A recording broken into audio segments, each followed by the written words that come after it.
पिछले कई टाइम से ये यूपीएससी की प्रिपरेशन कर रहे थे। दौरान कोविड आ गया, कोविड की वजह से इनका एक आखिरी अटेम्प्ट थे और एक दो अटेम्प्ट जिनकी वजह से आखिर यूपीएससी में सिलेक्शन नहीं ले पाए, उनकी वजह इनसे जाने की कोशिश करते हैं। तो सर आपका आखिर क्या मुद्दा है, उसके बारे में बोलिए। सर बात यह है कि 2020-21 में आप तो जानते हैं कि कोरोना की कितनी बड़ी लहर हुई थी। सर दिक्कत ये है कि तब उस टाइम में 18 से ज्यादा स्टेट ऑल ओवर इंडिया सबको कोविड रिलैक्सेशन मिल गया था। इवन दो डीओपीटी मिनिस्ट्री के अंदर जो एसएससी जीडी का एग्जाम था उसमें भी 3 इयर्स का एज रिलैक्सेशन मिला था और 3 अटेम्प्ट भी मिले थे, और respective state civil service aspirant को भी 1 या 2 attempt as well as age relaxation 1 year का या 2 ईयर का मिल गया था।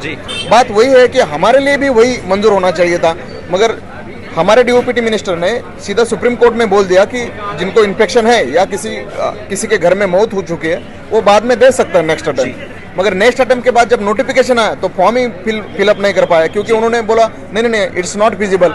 नॉट फिजिबल क्यों है? ऑल इंडिया सर्विसेज रूल्स हो, सिविल सर्विसेज रूल्स हो, वो सब हम फिर कोर्ट में पिटिशन डाल दिया सुप्रीम कोर्ट में। 3 केस हुआ, हर एक केस में बताया गया कि show some leniency toward the UPSC aspirant. फिर भी पार्लियामेंट भी क्वेश्चन रेज किया, 10 बार रेज किया, एक बार में हर बार वही रिप्लाई आता है, it is not feasible, it is not feasible. बात वही है कि हर एक रूल को क्रॉस चेक करवा दिया है। रचना के जो पहला केस वाला था उसमें तो बोल दिया थी it is executive description, he can take the decision. दूसरा केस हुआ था अभिषेक आनंद सिन्हा का, उसमें बोल दिया शो सम लेनेंसी, नरमाई से उनके साथ पेश आओ, ओके, यूपीएससी एस्पिरेंट के साथ। थर्ड केस में ये बोल दिया था कि अरे भाई appropriate authority they can give, there is no any hurdle. तो मेरा मानना है कि इतना सब कुछ होने के बाद, और सबसे बड़ी बात डिपार्टमेंटल स्टैंडिंग कमेटी का 112 वाला रिपोर्ट था, उसमें रूलिंग पार्टी के भी कुछ मिनिस्टर है एज वेल एज एमपीज है, उन्होंने लिख दिया कि रिकमेंड कर दिया कि अरे भाई यूपीसी वालों को दे दो कंपेंसेटरी अटेम्प्ट, बिकॉज कोरोना उनके लिए भी था।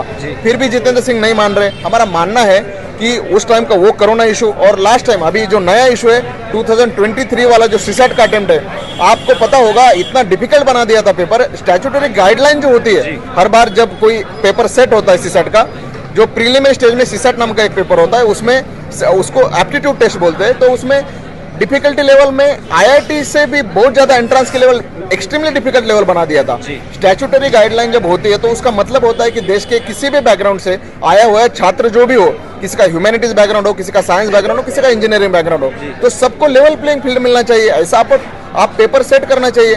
इन्होंने किया, और खुद जितेंद्र सिंह जी ने 4 दिन पहले ही बोला कि 63% are engineers only. What it mean? That mean we are not getting level playing field. Hindi माध्यम के छात्र तो बहुत ज्यादा परेशान है इससे, ये सीसैट के मुद्दे से। बात वही है कि ये चीज होने के लिए हमें किसी भी हाल में अपनी आवाज तो उठानी पड़ेगी, क्योंकि आज दिक्कत ये है कि यहाँ बंदे बोल रहे कि नहीं अभी मेरा टाइम नहीं आया, मैं अभी विक्टिम नहीं हूँ। जो विक्टिम हुआ है, समझो कि मेरा भाई आईसीयू में था, तब मैं विक्टिम हुआ कि अरे भाई मेरे को भाई को बचाना था, इसलिए मैं नहीं भाग सका एग्जाम देने के लिए। अभी कुछ लोगों को लग रहा है नहीं सीसैट में इस बार मेरा अरे गारंटी नहीं भाई तुम्हारा अगली बार क्वालिफाई होगा। यहाँ कई बंदे हैं जिनका मेन 4 मेन दे रखे, 4 इंटरव्यू देख रहे, but they are still not able to crack this CSAT. तो ये मुद्दा है। हर एक को लगता है कि नहीं अपनी बारी आने के बाद देखेंगे, इसलिए हम पूरे अवेयरनेस कैंपेन कर रहे हैं ताकि 19 दिसंबर को किसी भी हाल में ये पूरा नेशनल प्रोटेस्ट बन जाए, क्योंकि यूपीएससी का हर एक बंदा इससे परेशान है।